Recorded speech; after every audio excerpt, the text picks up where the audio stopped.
Hi, everybody. Hi. Guess what today is? It's a new moon. I freaking love new moons. I cannot be more excited right now in this moment, talking to you about the new moon. New moons, if you're not already familiar, are a time for us to plant new seeds of intention. So while during a full moon, we release things that we no longer need, are not serving us, we're letting things go from full moon to full moon, right? The new moon is the time that we have this nice open canvas, open blank space, or a nice big hole in the ground where we uprooted something else that wasn't working during the full moon. And during the new moon, we drop that new seed in. So it's a really exciting time because this is the moment that we want to get really super crystal clear on what we want to create in our lives. And you really want to make sure that this is coming from a place of your heart being very much in alignment and doing something that feels good to you, something that you actually want to create for yourself, right? This is not a time to do things from a safe place or out of obligation because you feel like obligated to do something because somebody once when you were a kid told you that you couldn't be president of the United States when you grew up, right? You don't want things like that right now. You want to think back to what it is that you actually want to do and really set intentions to make them happen, because you wanting it is enough to make it a reality. But of course, we have to take action on it. So that's where our ritual comes in place. So this is a new moon ritual video, and let's get started. Now, the first thing we want to do is we want to have a sacred space, okay? If you don't already have one of these, it's a place where you have a quiet spot to just go and sit and meditate, or sit with your crystals, or this is where your oracle cards or your tarot cards are, or maybe it's just where you have all of your favorite things. That's fine too. But this is like your spot, okay? Maybe you have your meditation pillow there. Whatever that looks like for you, that's what we call a sacred space, okay? And honestly, you can make a sacred space anywhere you go. Like even if you're somebody that travels all the time, that doesn't matter. You're probably taking some of your favorite things with you. You just put them in a spot, and your energy and intention behind it is what makes it your sacred space, right? That's what does it. So wherever your favorite things are, where this is your space, you feel better when you sit there, when you ground your energy there. And I'm going to talk more about that in a minute, but you feel better when you sit there. Okay? That's the goal for the sacred space. Now, once you are in your sacred space, now this is something you want to do on the new moon, and you could look up the times of the new moon online. You could just Google new moon in the month that you're wanting to know when the new moon is, the month and the year. So at the time of me recording this, it's May 2017. So you could just say new moon, May 2017, and you'll get a list of websites that are going to show you what time the new moon is happening in your area of the world. Okay, so once you have your sacred space, the first thing that we want to do is smudge the area. To smudge, I use sage. So this is basically clearing the energy in the area. And I like to walk around actually the whole house that I'm in, because I just want like a nice clean space for this. So when I sage, I usually sage like everything. I walk from one corner of the house all the way, and this is a 2-story house that I'm in right now, but I just start in one corner and I walk all the way through. I hit every corner of the house with my sage. And let's see if I can remember this right now. I have something that I say as I'm walking. So while I'm walking, I say, anything that's not in the highest and best interest of those who live here, be gone. You are not wanted and you are not welcome. That's just something I learned a long time ago, and I like it because I'm just like, okay, any lower vibe energy, boing, get out of here. I'm not a fan. So that's what I do. So feel free to say your own thing. I don't even say that every time. I just say it whenever it comes to me, and it doesn't come to me every single time. So You want to sage and smudge the area, and especially around your altar. So your sacred space, your ritual. That's where you want to do it for sure, because you want a nice, clean energy space before you set your new intentions. You don't want to have any weird energy going on. Okay, that's number one. Number two, you're going to sit down at this space. This is where we're really going to start getting into alignment with our energy. Okay, so you're going to sit down at this space. I personally like to be as close to the earth as possible. So instead of sitting on a chair at my sacred space, I sit right on the floor. I usually put my yoga mat down and sit right there. So it's your call how you want to do this.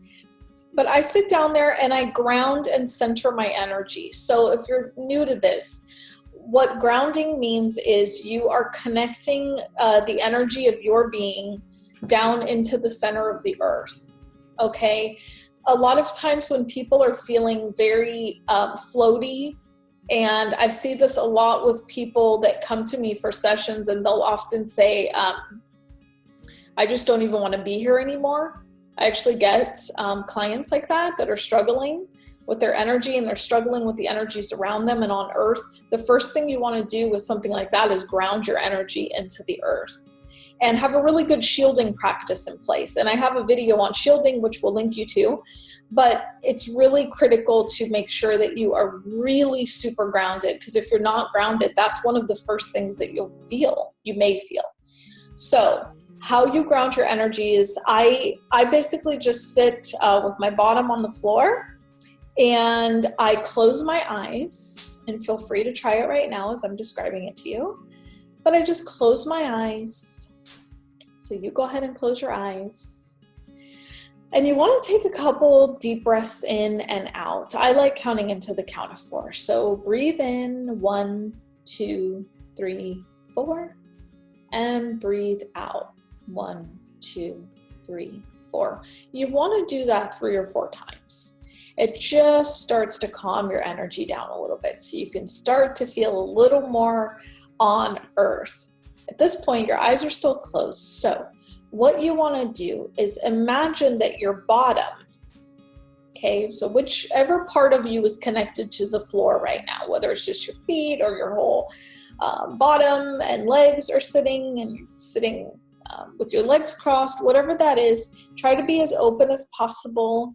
Keep your legs as open as possible so you can just be seated in a position that's comfortable and you can connect easily. But whatever's connected to the ground, you want to just grow roots. This is one way. So with your eyes closed, you imagine that roots are growing from whichever part is connected to the floor, going all through the layers of the house that you're in, or wherever you are, all the way down through the different levels and layers of the earth, and it's going to travel all the way down until it hits the center of the planet. When it gets there, it's going to root itself into the center of the planet. You will immediately feel more stable. Your energy will feel like it's heavy, not heavy in a bad way, like heavy on your heart, but heavy in a way that's like, wow, I'm really here right now. I'm really present. There's another thing you can do as well. And that is, instead of growing roots, I like to send light in from the universe. So I just ask the universe to send light in through the top of my head. So this crown chakra, top of the head, I send the light all the way down to my bottom that's connected to the earth, connected to the wherever I am right now, whether I'm seated outside or in my house. It's going to go down past me. Again, process is the same here, all the way down to the center of the planet, and it will root itself there. Those are 2 ways to ground yourself. Okay, that's what you want to do in this new moon ritual. You want to ground yourself in your sacred space, and you'll be very centered. This is the time that we meditate and get clear on our intentions. So now it's about, okay, what do I actually need and want in my life? Nobody can answer this for you. You can see psychics all day long, but eventually you're going to realize that this is your journey. This is about your heart. This is about doing what's right for you. I'm not saying not to help other people or be kind to others. I would never say something like that.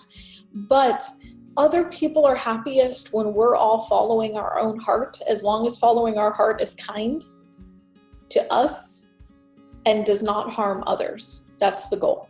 Okay? So as long as that's happening, I think we're good. Now, this is the time you want to meditate, whether you do a walking meditation or leave your sacred space and go do something outside, or just stay in this energy of where you've grounded is what I would recommend, because you've cleared the energy and things are moving along.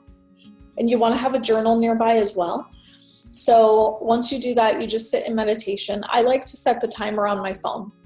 So I like to just set maybe 15 minutes. I don't go looking for anything. I simply sit in silence and breathe, and whatever comes to me comes, and sometimes nothing comes. And usually I find that when nothing comes, it's because it's my choice now. What do I want to do? The universe is standing by to support us on that.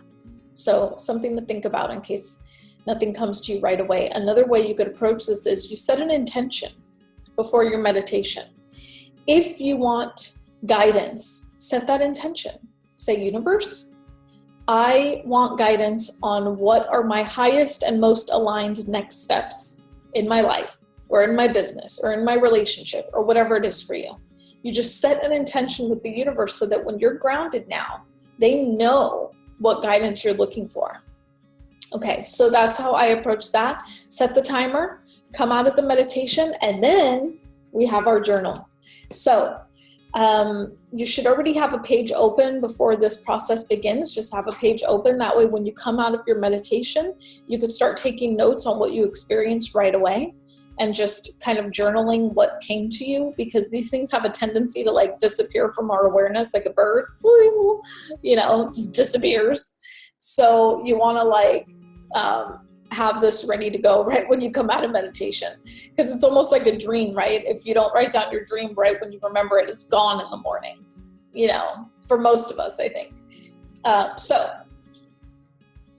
when you start writing in the journal, just get everything out that's just present with you at the moment. Okay, that's number one. Number two, this is where you plant the seeds of intention in your journal. So you want to have a blank page for this, not what you just journaled about your experience in meditation. Get a separate page, next page, and have a nice blank page that you'll be able to tear out. And I want you to write down what it is that you want. What do you desire? If you could do anything in the world with no fear that you wouldn't make money at it because you have all the money in the world, what would you do? You want to write down things like that. Go beyond any fear or thinking that you can't do it or whatever. Just go beyond that and write down what it is that your heart actually wants. And you'll know that because it came out of this meditation. Okay? When you're done, tear this piece of paper out of your journal, and I want you to cut cords. For those of you that have never heard about this, the angels can cut cords for us. I work with Archangel Michael on this because he's the only angel that has a nice big flaming sword. Okay? So what you do is you just ask while you're sitting in this state to have all cords cut to any expectation, any outcome from what you just wrote down. The reason that we do this is because we don't want to obsess over it. Because what you obsess about, you actually push away. And I think we've all been through this before, maybe in relationships, right? The person that you're trying to hold on to the most just doesn't want anything to do with you. It's like, holy smokes, I gotta let this go, right? That's just one example, right? And also what we resist persists. So we wanna just let go energetically. We've set our intentions with the universe. They know what we want. It's now in our vortex, as Abraham Hicks says, right? It's in our vortex. It's out there. Our next step is to let go of the energy, but start working towards it. And that's where my next piece of advice comes in. You have to create an action plan. You have these goals now. You have these new seeds of intention that you set. Now, what are you going to do about it? You have to start creating an action plan. So if one of your goals is to get 2,000 new subscribers on your email list, right? Or 10 new clients, you need an action plan behind that. to determine what you can do right now that will start working you towards that goal. Do not get stuck in the, well, I need this to make that happen. That's not actually true. Your goal, your role is to use what you have access to right now in this moment, because the universe does not make mistakes. What you need, you already have. And maybe you're trying to work towards something that is destined for you down the line. And so if you're getting stuck in the, well, I don't have the ability to do that right now because I don't have that tool, we're looking at this all the wrong way. You actually have to work with what you have right now and start taking action towards that, because that's the next step in the journey. When you need more, you'll receive more. So just sit with that. Think about that, okay? Then you're going to fold up this intention list, because you're already working on your goals. We don't need to obsess over this new moon intention list, but put it on your altar. We want it to have this awesome energy. So put it so the altar's constantly working with the energy, and you're sitting there always pouring good vibes into your altar and meditating and getting centered. So you want to, keep the list there. On our next new moon, you want to review this list, okay? It might need some revision. Maybe from new moon to the next new moon, you've realized that some of the things you wrote down, you actually don't really want, right? So this is where you can revise it. Or maybe you can jot down your next new moon list and go, oh, okay, yeah, I do still want this, but I've moved along in this process now, so I'm going to change this intention. So that's, the new moon list is living. It's not like the full moon where we're destroying it and letting things go. This is a living list that we're adjusting as we go, okay? And it'll help keep you motivated month to month. So I hope that helped you. I would love to hear how this goes for you, especially from new moon to new moon, because I find when I look at my list, I'm just like blown away at how much I got done. So remember to have gratitude for yourself and what you're actually doing, because you're putting yourself out there, you're harnessing the light of the moon. It is amazing, no matter which cycle you're in with the moon, to connect in this way and consciously co-create what you want in your life with the universe, okay? And this is just one simple step. There are lots of other things to do to co-create. I urge you to check out some of my other videos, because there's a lot of different feedback of how you can connect with your spirit guides and lots of different ways that you can get support from the universe and allow yourself to be supported. So please let me know what you think, and hit subscribe if you're seeing this for the first time and you're not a subscriber. I would love to have you. Otherwise, please comment. I respond to as many as I can. Share with your friends. If somebody wants to know how to do a new moon ritual, I would love to teach them how. Okay, I will talk to you on the next one. Thanks so much. Bye.